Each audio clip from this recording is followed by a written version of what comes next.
Hello friends, അപ്പോൾ ഗീതാ ഗോവിന്ദത്തിൻ്റെ അടുത്തൊരു എപ്പിസോഡിലേക്ക് എല്ലാവർക്കും സ്വാഗതം കേട്ടോ. പുതിയ എപ്പിസോഡുകൾ കാണാൻ വേണ്ടിയിട്ട് ചാനലൊന്ന് സബ്സ്ക്രൈബ് ചെയ്ത് പോണേ. അപ്പോൾ ഇന്നത്തെ എപ്പിസോഡ് തുടങ്ങുന്നത് ഉറക്കിണീറ്റ് ഗീതുവിനെ കാണാതെ ഗോവിന്ദ ടെൻഷൻ അടിച്ച് കാറ് എടുത്ത് പോവുകയാണ്. അങ്ങനെ അജാസിൻ്റെ വിവരപ്രകാരം അമ്പലത്തിൽ എത്തിച്ചേരുകയാണ്. അവിടെ വെച്ചൊരു പൂജാരിയെ കണ്ടുമുട്ടുകയാണ്.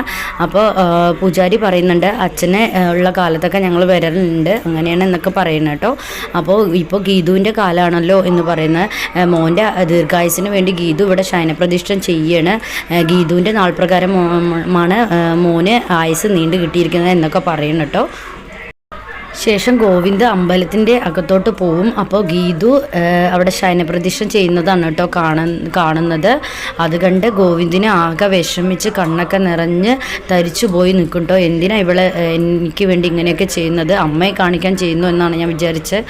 പക്ഷെ ഇവൾക്ക് യഥാർത്ഥമായി എന്നോട് സ്നേഹമുണ്ടോ, എന്താ ഇവൾ ഇങ്ങനെയൊക്കെ ചെയ്യണം എന്ന് പറഞ്ഞിട്ട് ആലോചിച്ച് കുറച്ച് നേരം കണ്ണൊക്കെ നിറഞ്ഞ് നിൽക്കും കേട്ടോ. പിന്നെ എന്നിട്ട് നേരെ ഗീതുവിൻ്റെ അടുത്തോട്ട് ഓടി പോകുന്നുണ്ട്.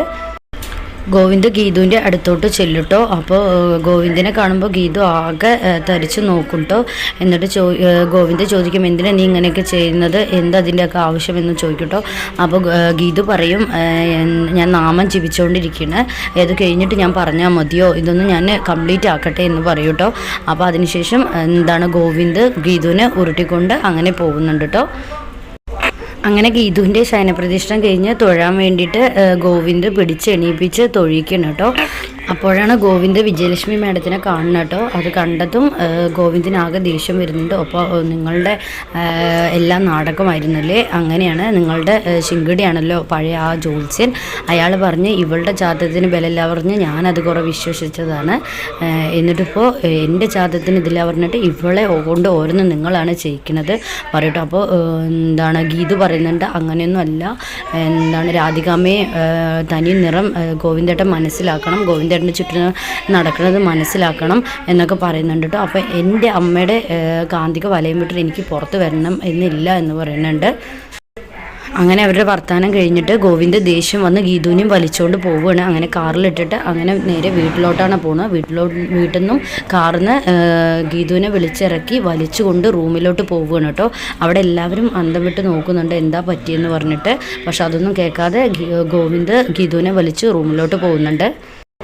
ശേഷം വിജയലക്ഷ്മിനെയും കിഷോറിനെയാണ് കാണിക്കുന്നത്. വിജയലക്ഷ്മി മാഡത്തിനോട് കിഷോർ ഗീതുവിനെ പറ്റി മോശമായിട്ടൊക്കെ പറയണം കേട്ടോ. അപ്പോൾ വിജയലക്ഷ്മി മാഡം ഗീതുവിനെ കുറിച്ച് നേരെ അറിയാത്ത പോലെ അഭിനയിക്കുകയാണ്. എന്നിട്ട് മുഴുവൻ പറഞ്ഞ ശേഷം പറയും, നീ ഇത് നിൻ്റെ ഭാര്യയോടൊക്കെ പറഞ്ഞതിൻ്റെ പുകിലൊക്കെ കഴിഞ്ഞു എന്ന് ചോദിക്കും. അപ്പോൾ കിഷോർ അന്തം വിട്ട് നോക്കുന്നുണ്ട്. എന്നിട്ട് വിജയലക്ഷ്മി മാഡം കിഷോറിന് താക്കീത് കൊടുക്കുന്നുണ്ട്, ഇനി നീ അവളെ പറ്റി അനാവശ്യം പറഞ്ഞു നടന്നാൽ നിന്നെ ഇനി പെരുമാറുന്നത് ഞാനായിരിക്കും എന്നൊക്കെ പറയുന്നുണ്ട്. ശേഷം രാധികാമ്മി മോനെയാണ് കാണിക്കുന്നത്. ഗീതുവിനെ വലിച്ചുകൊണ്ട് പോകുന്ന ഗോവിന്ദിനെ കണ്ടിട്ട് അവർ തമ്മിൽ എന്തോ പ്രശ്നമുണ്ടെന്ന് മോന് പറയുന്നുണ്ട് കേട്ടോ. അപ്പോൾ രാധികാമ്മ പറയുന്നുണ്ട്, അങ്ങനെയൊന്നും എനിക്ക് തോന്നുന്നില്ല പറയുന്നുണ്ട്. അപ്പോൾ എന്തായാലും ഇനി നമ്മളൊന്നും ഗീതുവിനെ കൈകാര്യം ചെയ്യേണ്ട, കണ്ണൻ തന്നെ ചെയ്തോളും എന്ന് പറയുന്നുണ്ട് രാധികാമ്മ. അങ്ങനെ അവരെ കാണിച്ചുകൊണ്ടാണ് ഇന്നത്തെ എപ്പിസോഡ് വൈൻഡപ്പ് ചെയ്യുന്നത്.